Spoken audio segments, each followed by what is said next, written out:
तो यार इस मार्वल नाम के जंगल में आयरन मैन ही अकेली वो चिड़िया नहीं है जो कि एक आर्मर का यूज करके हवा में उड़ती है, बल्कि यार अपने टोनी स्टार्क के अलावा भी कई ऐसे कैरेक्टर्स हैं जो कि आर्मर पहनते हैं शादी ब्याह बर्थडे हर जगह पे, और कुछ एक तो हमें एमसी में भी दिख चुके हैं और आपने उन्हें नोटिस भी नहीं किया कि वो सज्जन पुरुष आर्मर का यूज कर रहे थे। पर कोई ना, उदास होने की कोई जरूरत नहीं है, क्योंकि यार इस वीडियो में मैं उन्हीं कैरेक्टर्स में से कुछ एक को आपके लिए स्पेशली चुन चुन के लाया हूँ। तो अगर बात करें सबसे पहले कैरेक्टर की, क्रिम्सन डायनामो। अब यार क्रिम्सन डायनामो एक आर्मर का नाम है जिसे कि एंटोन वेंको ने बनाया था। हाँ, आयरन मैन 2 वाले विलन योहान्स के पूजनीय पिताजी ने अब अपने टोनी स्टार्क के पापा जी के साथ धोखाधड़ी करके ये रूस पहुंच गया था, जहां पर फिर ये रशियन लड़कियों, अबे साले, अब मेरा मतलब रशियन आर्मी के लिए एक आर्मर बनाता है जो कि आयरन मैन जैसे कैरेक्टर के साथ लड़ने लायक हो, और तभी वो क्रिम्सन डायनामो आर्मर को बनाता है जो कि उसे आयरन मैन के साथ लड़ने और वॉर मशीन जैसे कैरेक्टर को हराने जितना पावरफुल बना देता है। अब ये अपने आयरन मैन के आर्मर को तो डिफीट नहीं कर सकता है, पर उसे एक कड़ी टक्कर जरूर दे सकता है, क्योंकि जो इस आर्मर का एक बड़ा ड्रॉबैक है वो ये कि ये कोई आर्क रिएक्टर जैसी टेक्नोलॉजी से नहीं चलता है, बल्कि ये टेस्ला टेक्नोलॉजी पर बेस्ड है, जिसमें आपको हर टाइम किसी बड़े पावर सोर्स के पास रहना होगा। पर अगर एमसीयू में इन फ्यूचर इस विलन को दिखाया जाता है तो शायद इसकी ये कमी एमसीयू में फुलफिल कर दी जाए, क्योंकि यार वैसे भी ब्लैक विडो मूवी में हमें क्रिम्सन डायनामो का एक छोटा सा हिंट दे दिया गया था, जब येलेना अपनी फेक मॉम को ये कहती है कि क्या आप भी क्रिम्सन डायनामो हो।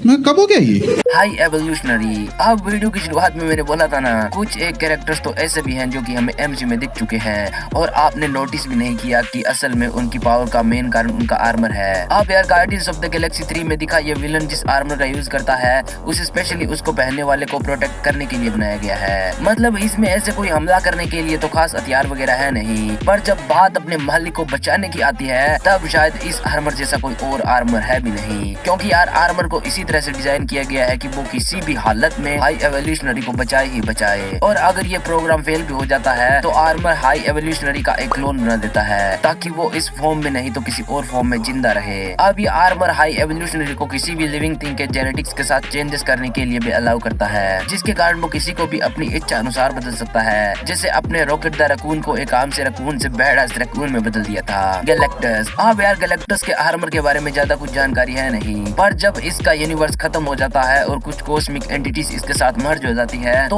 उसके कारण इसे गैलेक्टस की पावर्स मिल जाती है, एंड तभी हमें दिखाया जाता है कि इसकी कोई भी ह्यूमन फॉर्म नहीं है, बल्कि ये एक कॉस्मिक एनर्जी से भरा हुआ कुछ एक स्ट्रक्चर सा था जिसका कोई भी आकार नहीं था, और इसी प्रॉब्लम को सोल्व करने के लिए गैलेक्टस अपनी उस स्पेसशिप जिसमें वो अपने यूनिवर्स का इकलौता बच गया था उसे एक शेल में बदल देता है, जिसमें फिर वो कई सौ सालों तक स्पेस में इधर उधर भटकता रहता है, एंड फिर बाद में जब हमें इसकी स्टोरी को आगे दिखाया जाता है तब इसके पास एक आर्मर था जो कि इसकी कॉस्मिक एनर्जी को एक फॉर्म दे रहा था गैंग। अब यार ये फ्यूचरिस्टिक प्राणी भी घर से बाहर बिना कवच पहन के नहीं निकलता है। अब पहली बार ये टाइम ट्रेवल करके आयरन लैड का आर्मर बनाता है जिससे ये आगे चलकर यंग एवेंजर्स को ज्वाइन करता है, लेकिन फिर उसके बाद ये एंशिएंट इजिप्ट में चला जाता है जहाँ पर फिर फैंटास्टिक फोर इसे हरा देते हैं, पर इसके बाद इसमें जगती है दुनिया को जीतने की भूख और ये अपने लिए एक एडवांस आर्मर बनाता है और बन जाता है कैंग द कॉन्करर। अब अपने इसी आर्मर की हेल्प से ये लगभग हर उस चीज को जीत लेता है जो कि इस यूनिवर्स में एग्जिस्ट करती है। अब क्या फ्यूचर और क्या पास्ट। नाउ कैंग का ये आर्मर उसे कई तरह की पावर्स देता है जिसमें time travel, teleportation and cloning जैसी कुछ कमाल की पावर्स है। लाइक अपनी उंगली को हिलाने भर से ये फ्यूचर से किसी भी पावरफुल हथियार को अपने हाथ में ला सकता है। अब कॉमिक्स में तो एक बार इस आर्मर ने कैंग की कॉन्शियसनेस को किसी दूसरी बॉडी में ट्रांसफर कर दिया था जिसके चलते ये मौत को छूकर टक से वापस आ गया था।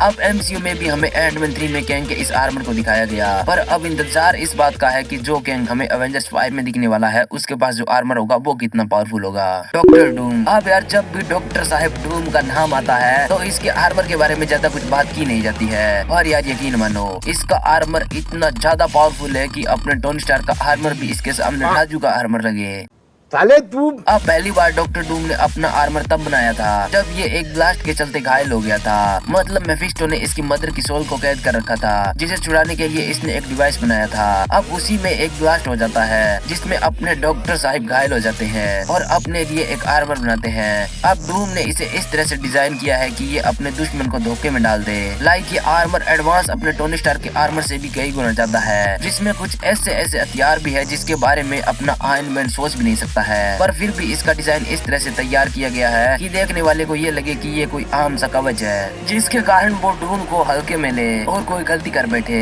लेकिन असल में ये आर्मर इतना ज्यादा एडवांस है कि ये डून को super human strength, light energy, bolt firing and यहाँ तक टेलीपोर्टेशन जैसी एबिलिटीज भी दे देता है। अब मैंने मार्वल कॉमिक्स को उतना ज्यादा पढ़ा नहीं है, पर जब एक बार मैं स्पाइडरमैन की 90s में आई एनिमेशन सीरीज को देख रहा था, तब स्पाइडरमैन गलती से कैप्टन अमेरिका की शील्ड डूम कैसल में फेंक देता है, जिसे बाद में लेने के लिए स्पाइडरमैन एंड कैप्टन अमेरिका दोनों जाते हैं। अब मुझे तो लग रहा था कि अपना कैप्टन विद स्पाइडी एकदम बिंदास होके जाएगा, और भाई यार लिटरली उन दोनों की इतनी ज्यादा फटिया रही थी कि वो ऐसे कीड़े की तरह रेंग कर और झाड़ियों में छुप छुप कर डूम कैसल के अंदर जा रहे थे। एंड तब मुझे पहली बार पता चला कि डूम नाम का भी कोई कीड़ा है, जिसके साथ भिड़ने में साथ साथ अपने अवेंजर्स भी घबराते हैं। खैर अब तो इंतजार इस बात का है कि डॉक्टर डूम हमें एमसी में कब दिखेगा और इसे कौन सा एक्टर प्ले करने वाला है। अब आप अपना फेवरेट नाम कमेंट्स में जरूर बताना। बाकी बस यार इस वीडियो में इतना ही। अब अगर वीडियो जरा सी भी पसंद आई हो तो बिना ऐसे सरमाए बरमाए लाइक कर देना, एंड ये भी जरूर बताना कि इन सभी कैरेक्टर्स में से आप किसे इन फ्यूचर एमसी में देखने के लिए ज्यादा एक्साइटेड हो।